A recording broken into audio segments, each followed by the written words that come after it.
Hey everybody. In this video, what we're going to talk about is spaces from rooms. We're going to create those spaces from a linked model. The reason why I'm creating this video is because recently I and John Atkinson, which is from DLR Group, developed this script because he had been working with an engineer that didn't want to have to deal with spaces, and because of all the changes the architect would make, would force them to always have to keep up with them, creating those spaces, placing new spaces, re-annotating views with those spaces in them, and it would just cause a lot of headache for that user. So John Atkinson thought that, hey, if that's the case, then maybe we can make it easier through Dynamo or an add-in of such. So we essentially went into Dynamo, built that tool out. So I'll go ahead and show you what that is. We'll start with this PowerPoint, then we'll jump straight into Dynamo and kind of build out the entire script from scratch. So the goal I kind of stated was to develop, create the spaces from the rooms, pull in all the parameters and whatnot from the rooms, and then tag them, not just in one view, but all the views that would be important to that user or that project. In this example, we're tagging two different floor plans. The script would be applied to ceiling plans as well. And we'll talk a little bit more about that when we get into the script and we get to that portion of it. To break down this script, we're going to start off with getting the rooms from the link. So we need to get those rooms from that linked file. So we'll be using a Archilab node. We'll go into that and get the item at index, which will just grab that specific link that we want, which is the architectural one. In this instance, it's index 0. Then we use a clockwork node, the pass-through one. Now, we'll talk a little bit more about that when we get to the end of this PowerPoint, and then I'll show you what we're doing there. Then the next one is data shapes. We're getting all the elements from the link, so we're getting the rooms. We're using the rooms category to grab those. Then from there, what we do is we get all the so we've now got all the rooms. So now we're going to place those spaces since we've already got the room location, and then we're going to apply the parameters that are necessary. So we get the name parameter up here from the room. We get the number parameter from the room. And then we get the room location from the room, so just a point where that room is sitting. And then we use this node from Dynamo MEP to place this space at that point. So we create those spaces where those rooms are. And then these two nodes over here are just setting the name parameter and the number parameter down here.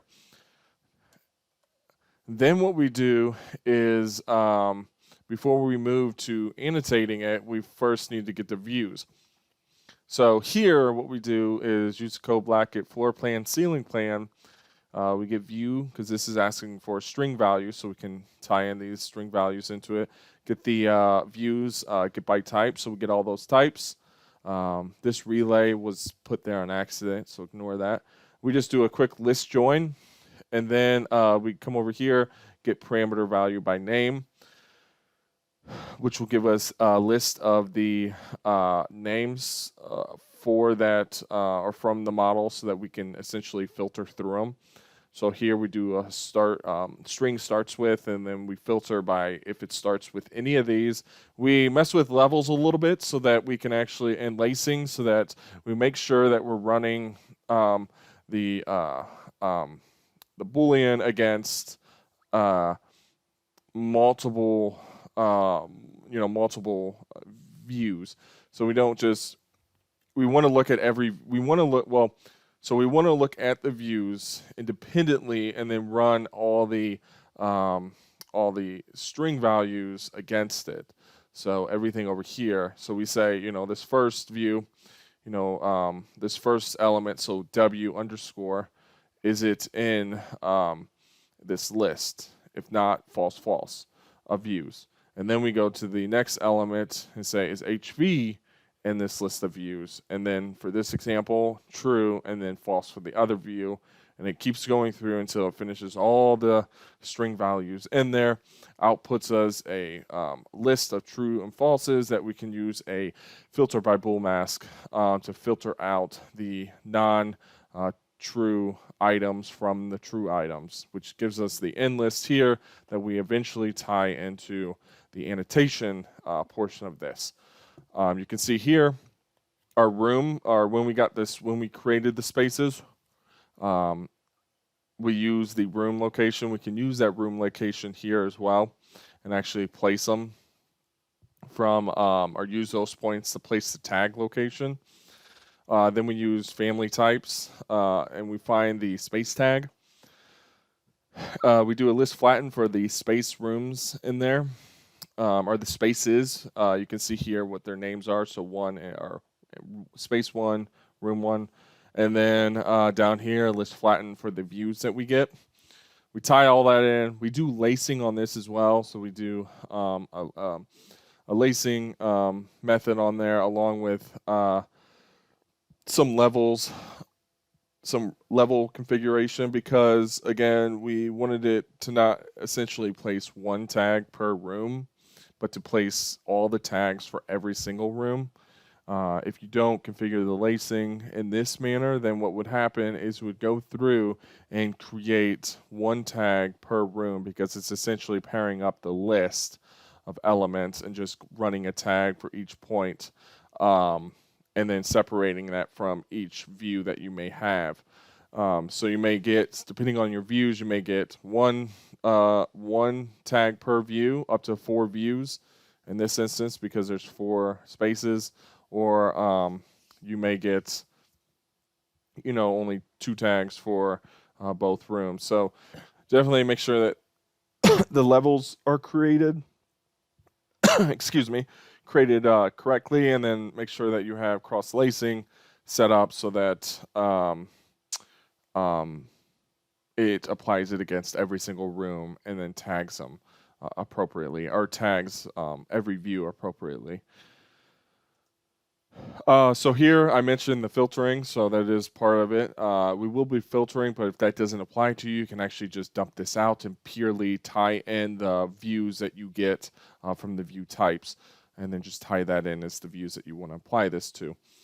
And then finally, the delete spaces from the model. Now we do this because, as I mentioned before, the architect is kind of going in and out, changing a bunch of stuff. So to start fresh, what we do is we delete the spaces, then reapply them. But first, we use that pass-through node to say, delete them first. If that's true, go ahead and create the spaces.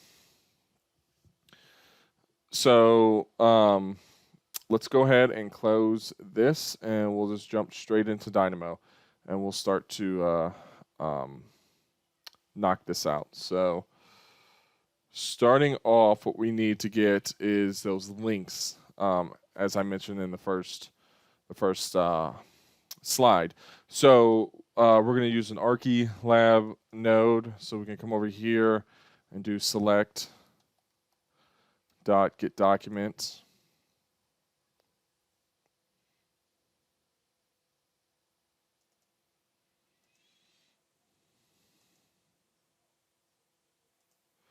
There it goes. Sorry for the lag. So now we've got the document, or we can get the document from the model now.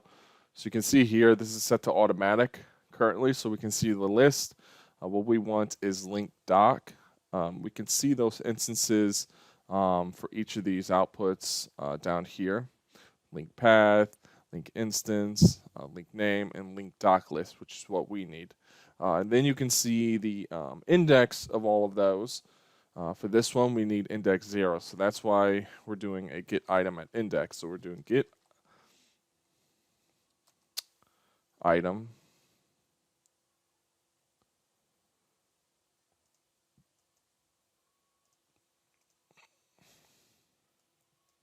Now, what we can do is simply use a code block and then just a number, but I think a slider is sometimes more useful, especially for users that aren't too familiar with Dynamo. They can simply come in here and change the slider.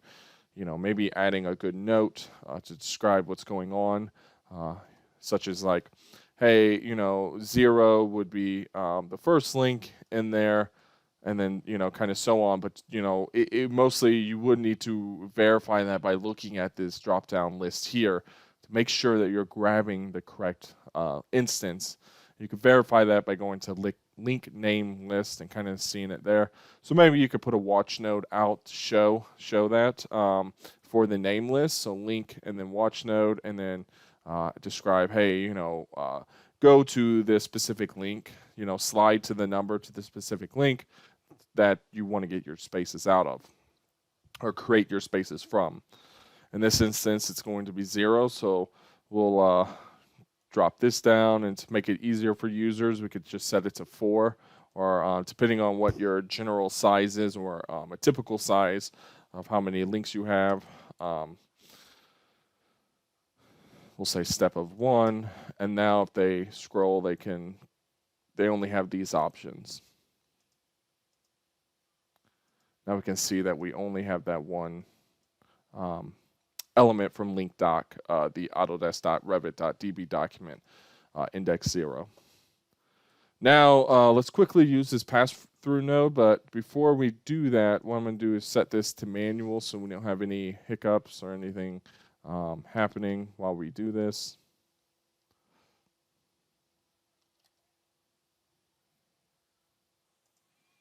Again, this is a node from Clockwork.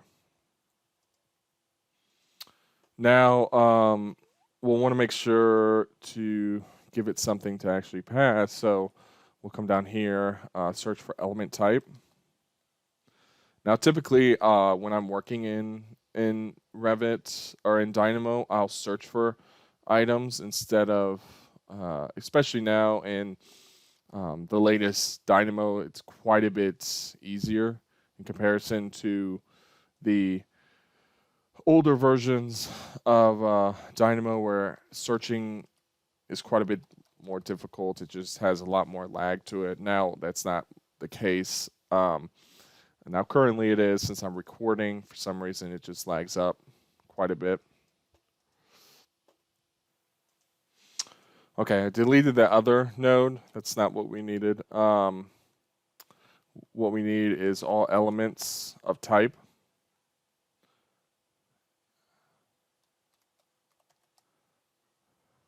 And I'm going to be pausing the video on and off just while just to kind of mitigate the lag for you guys. So if you see it jumping around a little bit, just keep that in mind. Now what we'll do is delete those elements, so we can just simply use, there's other nodes that we can use. This one's pretty useful. So it's from Archilab. It's going to give us a true false list, so we can just come in here, run this, have that wait for it. It'll give us a list of true, saying that it did delete those spaces. Now what we need to do is move on to the next bit, which is setting the parameters and placing the spaces in the model. So first, actually, before we do that, let's jump into Revit and delete everything. So we can come in here, just grab everything in the model, filter.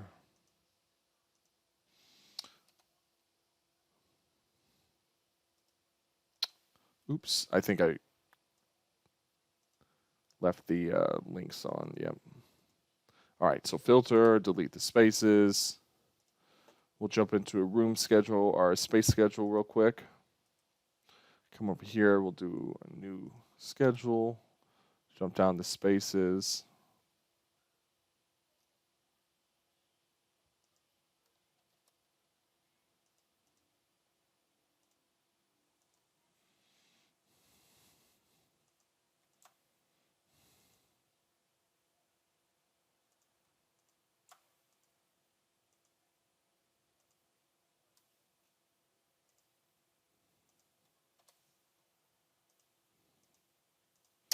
All right, so the model's cleaned up. So the idea is that we're going to place those spaces and name and number them correctly, pulling that information from the architectural model.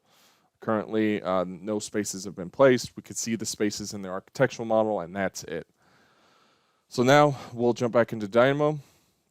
And when we come back and look at Revit, after we run this script, we should then see all our spaces and tags within the Revit model. All right, first let's get the rooms. So we'll get that by using the data shapes node, and that'll be called get all elements from links ++. All right, sorry about that, the lag on there. So with those placed, we've also placed the categories node, and then we'll just tie that directly into there. We'll tie this over here. I've frozen this just so that it doesn't mess with anything. And then I've unplugged it from the pass-through node so it doesn't freeze everything else up. And now what we'll do is start to set those parameters. So let's do a few different nodes. What we need to get is the room location, and then we'll place the spaces. But before we can really set the parameters, we'll need to get the parameters and also the spaces. So we'll kind of move through those all at the same time. So first we'll get the elements, get parameter value by name.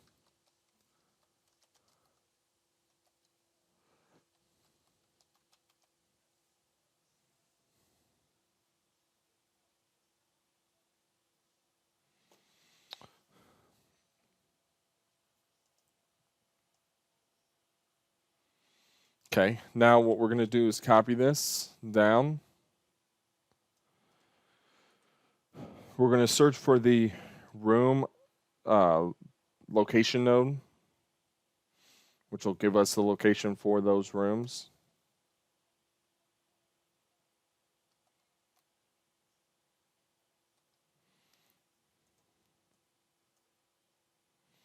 We'll plug that in there. And then this node here will give us a list of elements. So we can tag that up here and then input that down here to get those parameters set. And now to create our space, we're going to look for the space dot by point node, which will actually place the spaces. And that's a Dynamo MEP node. This one will take those room points and then actually place them. So now we've essentially got our rooms from the linked model and essentially placed those spaces already. So the rest of it's really setting the parameters and then applying the correct annotation to those spaces. We're going to do a code block up here. And this is going to be the parameter name, the one that we're looking for in those rooms, our name, and then we'll copy this one down here and number.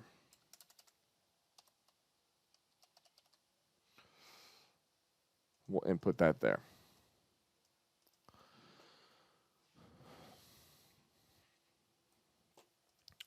Now what we'll need to do is set those parameters. So we need instead of a element.get, we'll need an element set parameter by name. So we'll do element dot set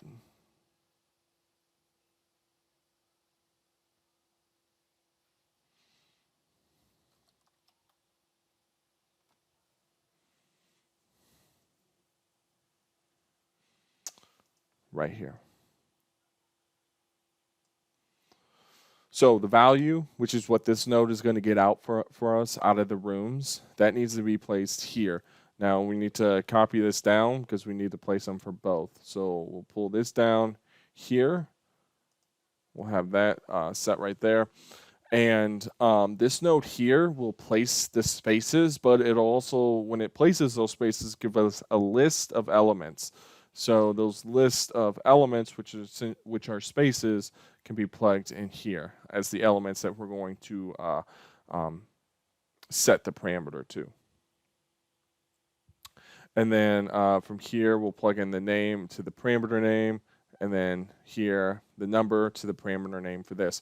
So this is going to reach into the spaces that we just created, set the correct parameter, or set the parameters per those spaces, pulling that information from the rooms. Now, let's move on to the next bit, which is going to be getting the views. And then finally, what we'll do is actually annotate this, annotate the elements, or annotate the spaces per each view. In this example, we have 2 views that we're going to end up annotating if everything works correctly. So down here, what we have, what we're going to start off with is a code block, because we need to get the room names, or the rooms for the room types, which is the floor plan and the ceiling plan views. So we need all those view types. So we'll use that code block just as a input for the views that we're going to get. So we'll do views dot get. These nodes are the nodes that we're going to place are from Archilab as well.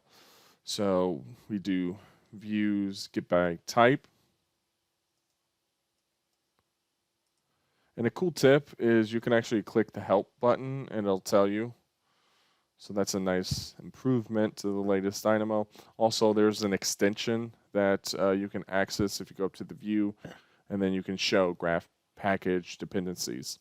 So if you get into this and find that, hey, I can't find this node, or if you've taken this script and then you have some troubles, you can troubleshoot it that way. So we'll need 2 of these, one for floor plan, one for ceiling plan. And there also may be a nice way, and I haven't tried it, and I'm not going to do it while I'm recording, but to take a list. So a list of strings, in this example, floor plan and ceiling, take that list, tie it into one of these, which will give us a list of views.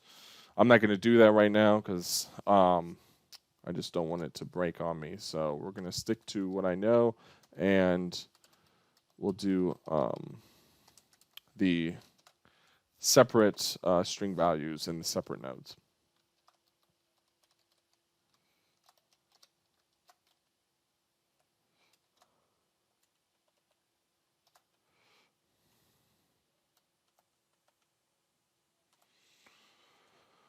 So now we have our 2 strings. We can come in there, tie them into this. Now we could also use a type, which will actually, be a drop down that we can choose things from. I try to avoid those when I can, because what happens is when anything changes in Dynamo's API or into the Revit API, you reopen a Dynamo script in a later version, those drop downs may be out of whack. As you see here, I use a drop down. This input value for this get by type is a string input. You can see if we hover over it, it says string.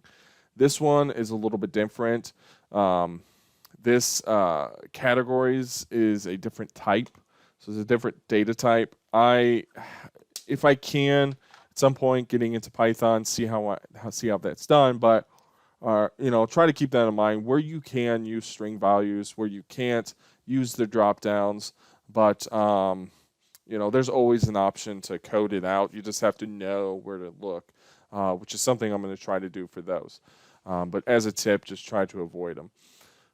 So now we're just going to do a quick list join.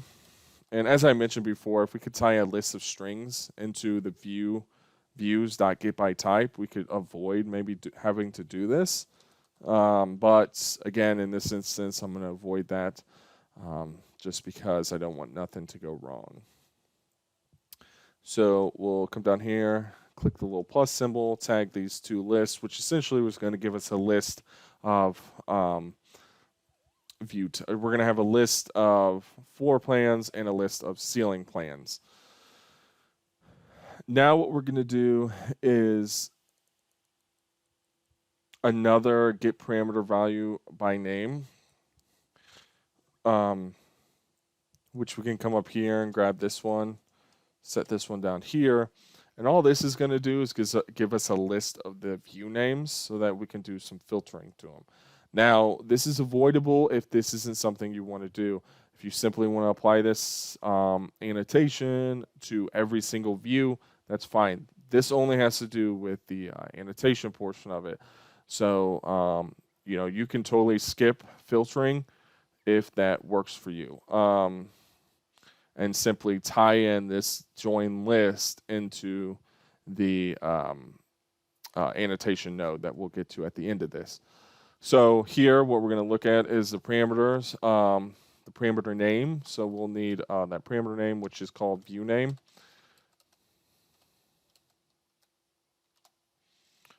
We'll create that code block and then tie that up here. Now, there's some lacing and some level configuration going on in this portion of it. So bear with me. I won't dive too much into it because, frankly, I'll do a bad job explaining it. But what we essentially want to do is be able to run each of those independent values. So each of the items that we're going to be filtering it with, independently running those against every single view, so that we don't get a list of just a single true and false, and also we don't get a list of just either a bunch of falses or a bunch of trues.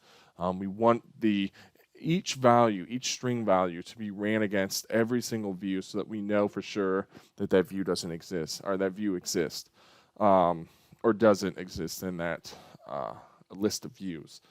So we're going to do a string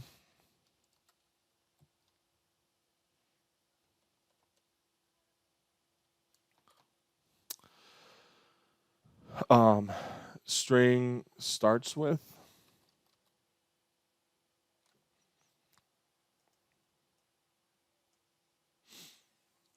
So the strings that we're going to be working with are the strings from the view names, the ones that we're going to search for in this example, which is going to be in our Revit model. So you can see here the two that we're looking for is HV and PI. So we can just type those out, and you can type whatever views that you're filtering for in this list. They'll need to be in brackets, comma separated, and then we'll do the last one, HV, and then we'll put a bracket at the end there. So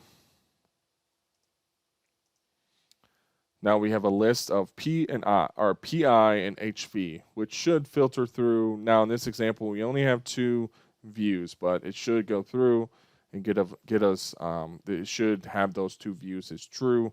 It'll output that out of our bool mask. So now we're going to do a search for, and just to make sure, I want this set to false, which it is, so we can ignore that. True if you do want it to be space or case specific. If it needs to be uppercase, you can come in here and say true. It'll make sure to filter out that stuff that doesn't have the specific case that you have set up in here. So now what we're going to do is a filter by bool mask.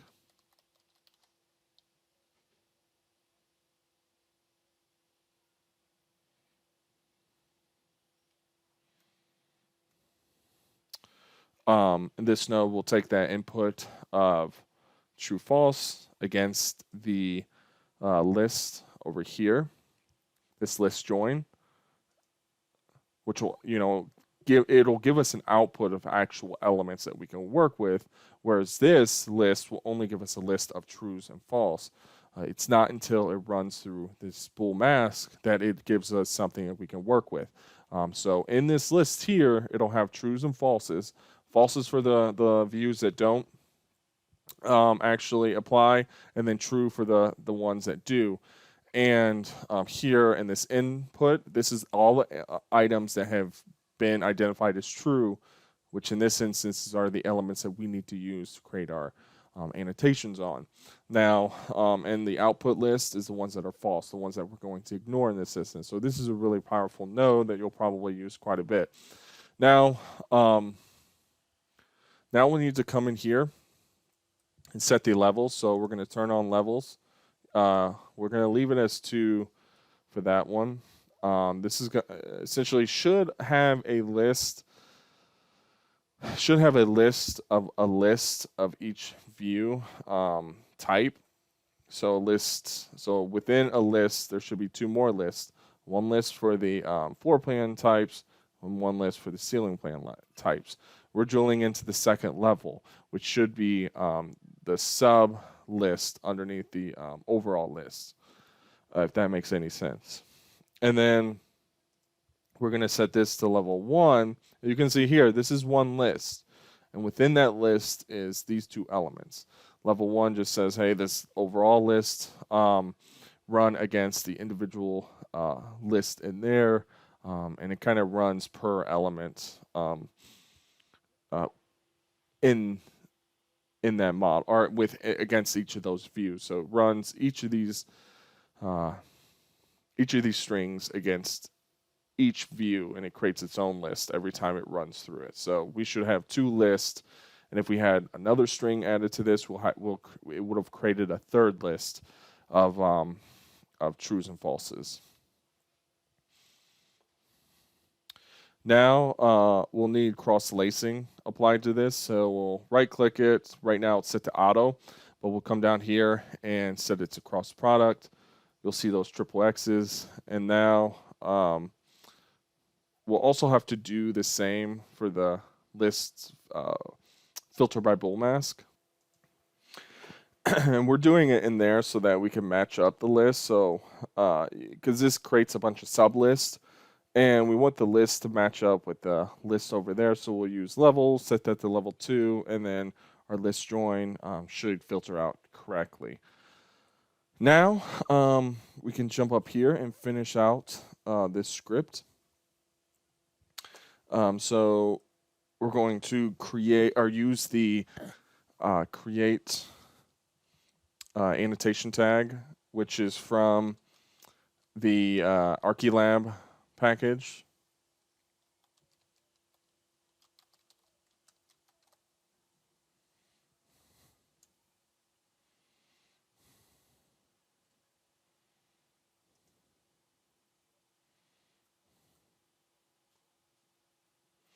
All right, so we'll pull this over here. Now the first thing we'll need is the tag location. Now what we can use is the room location for that. So that'll give us the tag location of each of those spaces. And now we'll need the tag type. So we'll do family type real quick.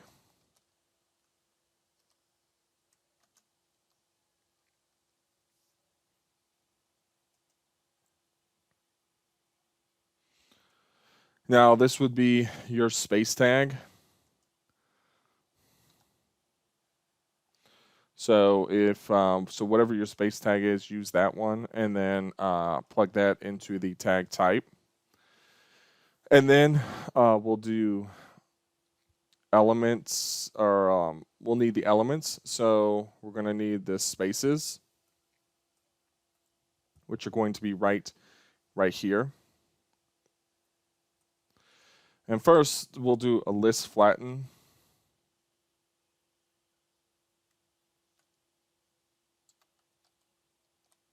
I can't remember, since we're not actually running this script right now, if it I think it creates sublists from the space point by node, but I'm not entirely sure. So we're going to do a list flatten just to make sure that those elements are flattened, but we want to tag in those spaces into the elements input, which are going to be the elements we're actually tagging. All right, now we need our views. So we've already filtered everything, so we can just simply tag that directly into here. And that's it mostly for the for this node, except for the levels. Oh, and one more input. So down here, we'll just need to see if run it is set to true, which it's not, set to false by default. So we can just create a code block. And then we can come down here and type in true. Plug that directly in there. We don't need anything for link instance. Now, we need to configure the levels. Again, I probably didn't do the best job before describing this, but we don't want it to essentially go through each element. So like put a tag at point A, point B, point C, point, D, and then essentially separate that by the views. So, if you don't have any levels or anything set up, it's going to go in. If it's set to a single view, it works perfectly. But if it's set to multiple views, what's going to happen is it's going to create a tag per each view. It's going to use the point as the point to place it for the first point, index 0, against index 0 of view, and then go on through that list. And in this instance, we may only get 2 tags, 1 tag per view. That's not what we want. So we're using some levels to just make sure everything kind of gets aligned, or well, more or less, we want it to create all the tags for every single view. So place a tag at every space on every view, not one. So we're using levels to kind of help that through. This one needs to be set at 2, and then this last one, views, needs to be set at 1. I would say, for me, I've gotten used to levels and dealing with them. It's still sometimes a kind of run it and see what happens. I've gotten to a point where I can kind of guess what needs to be done a little bit quicker, but to really get good at levels, I think it's just a try, keep trying and failing. Eventually, you'll get the hang of how they work. There's also some good information out on the Dynamo website that you can check out if you want to learn more. But all right, but now that we have everything set up, it should be good to go. So, one more thing, we need to change the lacing to cross product for this one as well. So as you saw before in our model, there was only the link, nothing else. So what this should do is create everything for us. Now currently we'll leave this node off. Or actually, sorry, I think we can turn this on, but we may get some issues. So for this first run, what we can do is just come over here, tag that directly into there, just so that we don't have any issues with this pass-through node while we're testing it. And now we'll run it and then see if the spaces get created. So we'll come down here, run, and then wait. All right, so that was really quick. It created that in about a second. So it was funny because when we were testing this out and working through some of the levels, we got it done pretty quickly, but when we were filtering out some of the sheets or the views, it was taking an incredibly long time to run until we got the levels in order. Things started to run a lot quicker. So you could see it ran in just a second. And what's cool is we did test this on some large projects, and it ran just as quick. So it's a very quick script. It doesn't get lagged up for 20 minutes. It does it pretty quickly. So even if you have a place or a building with 100 spaces, it shouldn't have any issues dealing with that. So we'll go ahead and minimize this, and then we'll take a look at the Revit model. So originally you saw that we only had the link. Now we have the rooms, and then we have the room tags. So room 1, room 2, room 3, and then room 4. Those tags are correct. It's pulling it from the link model, the rooms in there, and those are called room 1, 2, and 3, and 4. You can see that in the space schedule. Now let's see if it tagged the other space or the other sheet. So now we can see in here it tagged everything appropriately. Oops, let's open up Revit again, and then real quick we'll take a look at the Dynamo script. We'll take a look at this output. So we can see it gave us a list of space tags. These space tags are applied to each room, so you can see the sub list. So that's kind of why we had to create levels and stuff. And you'll see when you're messing with that how this gets configured, how it changes, and how sometimes you'll see a list with one tag, and that'll give you an idea that maybe you need to apply some type of lacing to it, either cross product or another lacing method. So again, it was just a trial, just keep trying it until you get to what you need. So here we did a list flatten. I'm not entirely sure if that was necessary. I can't remember. Yeah, it was. So this created a list with a sub list of spaces. We wanted a list flatten, which just flattens it down to one list, like you see here. So now, since everything worked the way that we wanted it to, we can use this pass-through node, tie that in there, come over to this element type, right-click it, unfreeze it, and then now, if we rerun this, what it's going to do is delete the spaces, which it just did, and then reapply those spaces.